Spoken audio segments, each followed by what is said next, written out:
Hey guys, it's Ross and welcome to 6 News. Today I'm going to go over the test server patch notes and give you my opinion on them as well. So let's get started. There's no actual release date for this test server, but I would guess within the next 24 hours is usually how it works. But because there's no actual date so far, we'll just have to wait and see. But of course that will get updated as the information becomes available. There's definitely some very interesting and exciting things in here, but there's also some very boring stuff too. But let's go over everything. So the pick and ban system will be getting added in with this test server, but only in custom games. If you don't know, this is a way of banning operators. So both teams would be able to ban an operator. That operator is actually banned for the entire game for both sides. So if you don't want a thermite to attack you, you can vote to not have a thermite on the other team, but also that means you can't take a thermite too. However, there is like a spin on it later on. You can unlock one of those locked operators and then you can surprise enemy team with that. So this is only going to be for the moment in the Pro League. It is not going to come to ranked or anything like that for now. But as they've added more operators, they do intend to implement this into ranked at some point in the future. I do like it. I think being when we have tons of operators, it'll be kind of cool to have some of them locked off. It just adds a completely new element of strategy to the game. So I like it, and this will be the first test of it. Now, of course, they're iterating their change to the recoil system. So this is their weapon sight misalignment, and it basically just means that every single shot you fire from your gun will hit exactly where your sight is aiming at that time. Whereas before, there was a little bit of give. This will always hit the same point. It's probably still a long way off. Maybe the next season, maybe potentially starting next season, this will come into effect. But for the moment, it's still probably very far away from actually going live. Then we've got a change to the diffuser when it's getting disabled by the defending team. So they say that the animation has been changed and the interaction distance and conditions will be the same. So I don't know, maybe instead of whacking it with your gun, you're actually going to open it up and actually type away. But the distance that you can interact with will still be the same distance, and the audio is going to be different. So that'll be interesting to see how that plays out. Of course, we don't have an example of it, so right now, this is all we have to go on. We'll have to just wait for the test server to drop and see what that's like. Now, the drop shot, which wasn't supposed to be in the last test server, but was, is really cool. I like this one. It just means, and it's really simple, it means if you're going into the prone position from either standing or crouched, you get pulled out of your ADS for just a second, and it's enough to kind of mess with that drop shot and strategy, which is really simple to do. So that will be very interesting to see if they've done anything else to it since the last test server. They did say it wasn't the final version, so it'll be interesting to see if they've changed that again. We don't have much information, just this little bit of text to go on. Then we have observation tool management. With additional observation tools, which we'll get to right here in a second, they are going to change the way that you interact with your observation tools. So I guess that's like when switching cameras, because, well, we're now getting a bulletproof camera as a secondary defender gadget. Well, at least I think it's going to be defenders. It doesn't actually say, but I would guess, but it could be an attacker gadget. Like, you know, claymores are only specific to one team, so it could be that this is only specific to one team too. We'll have to, again, there's not much information to go on, but we'll get to that in a second. So yeah, with additional observation tools, they're changing the UI. So yeah, I think flicking through the cameras, that's why I think this is probably a defender gadget, because on attack you don't have that many things to worry about, whereas on defense you have all the cameras, you have the Valkyrie cameras, anything else you might want to look through. Whereas on defense, you have the normal cameras, Valkyrie cameras, and I think these bulletproof cameras as well. So that's my kind of feeling so far, but of course, this is all we have to go on.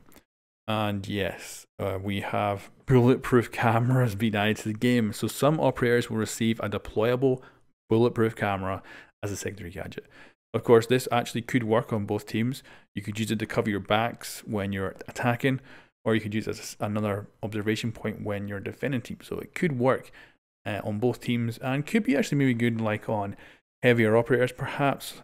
Something that could be really handy, but of course that means it's going to replace something like barbed wires or impact grenades or attack, claymores or frags. It has to remove something of an option from other operators. So I will be curious how this camera works and who actually gets it and what it replaces on that character's list of gadgets that they can use. But it's a game changer. It really is a huge game changer, and to see this implemented in the game is going to be really fun. I think I'm actually looking forward to playing on the test server and seeing how this plays out, because I can't imagine how good this could be, or how much of a letdown it might end up being. And you know, do you get one? Do you get two? Now the other thing, this is great. I suggested this a long time ago, and I'm glad they decided to go with something like this, which is changing the operator speeds. So they're actually making 3 speeds slightly slower. So the really fast operators are making them slightly slower, and they're making the 1-speed operators slightly faster. So it basically just means that all 3 speeds will just be closer together with their capabilities of moving. So that's really all it's going to be. But they are also doing 2 additional things, which is they're going to make a small increase to movement speed when with handguns out. So if you don't already know, the Mythbusters ages ago, because I still see people who like put their shields away and run with their pistols because they think it's faster, but it's not.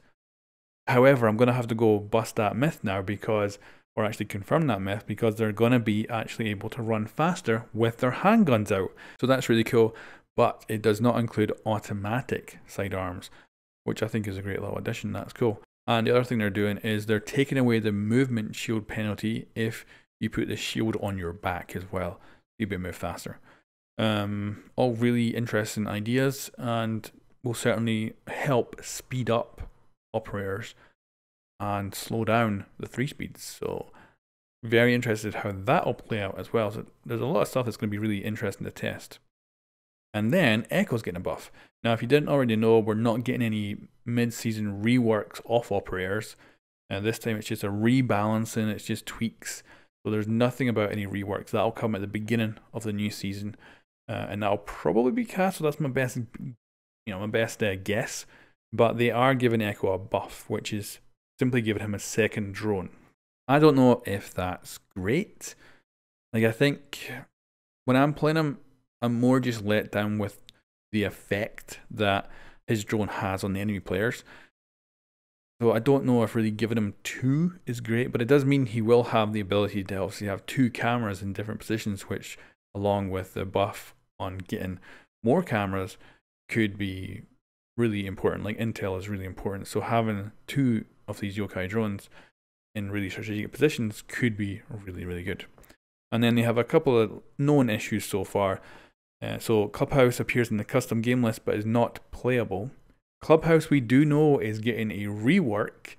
So is it possible that they pulled it from this patch because it might be coming in our test server pretty soon, maybe?